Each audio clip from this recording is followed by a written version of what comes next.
మన దగ్గర లేండి ఇక్కడ ఉండే బ్యూటీ ఏంటి సార్, ఇన్నోవేటివ్ క్లబ్స్ ఉంటాయి, రీసెర్చ్ క్లబ్స్ ఉంటాయి. ఆల్రెడీ ప్రొఫెసర్స్ చాలా మంది PhD కంప్లీట్ చేసి ఉంటారు.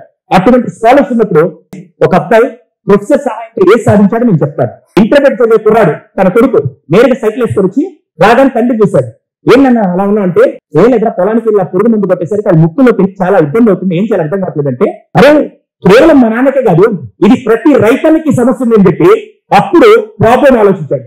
కానీ సొల్యూషన్ వాళ్ళు పెళ్లి జరుగుతుంటే మనోడం చేసేది తెలుసా, పెళ్లి వదిలేసి డ్రోన్ చూస్తున్నాడు. నాకు ఒక ఐడియా వచ్చింది చెప్పి నేరుగా అక్కడి నుంచి వెళ్ళి ఆ మరుసటి సంవత్సరం ఇంజనీరింగ్ కాలేజ్ జాయిన్ అయిన తర్వాత నేరుగా ప్రొఫెసర్ దగ్గరికి వెళ్ళి, సార్ నేను ఇంజనీరింగ్ జాయిన్ అయింది కేవలం సర్టిఫికేట్ కోసం కాదు, నేను ఒక ప్రాబ్లం తో జాయిన్ అయ్యాను, దానికి సొల్యూషన్ మీరు ఇవ్వాలి సార్ అన్నాడు. నేరుగా స్టూడెంట్ తీసుకొని నేను మీకు హెల్ప్ చేస్తానని చెప్పి 3 ఏళ్ల మనోడు సెలవులు వచ్చిన హాస్టల్లో ఉంటూ అక్కడే చేసుకొని 3 ఏళ్ల తర్వాత నేరుగా ఊరెళ్ళాడు.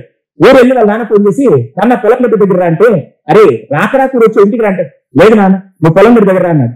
మనోడు వెళ్ళంగానే నాన్నని కూర్చోబెట్టి బ్యాగ్ లో నుంచి ఒక డ్రోన్ తీసి డ్రోన్ కి ఒక 5 లీటర్ల ప్యాన్ ఇలా ఫిక్స్ చేసి అర్ధ గంటలో మొత్తం డ్రోన్ తో మొత్తం పొలం అంతా స్ప్రే చేస్తారు.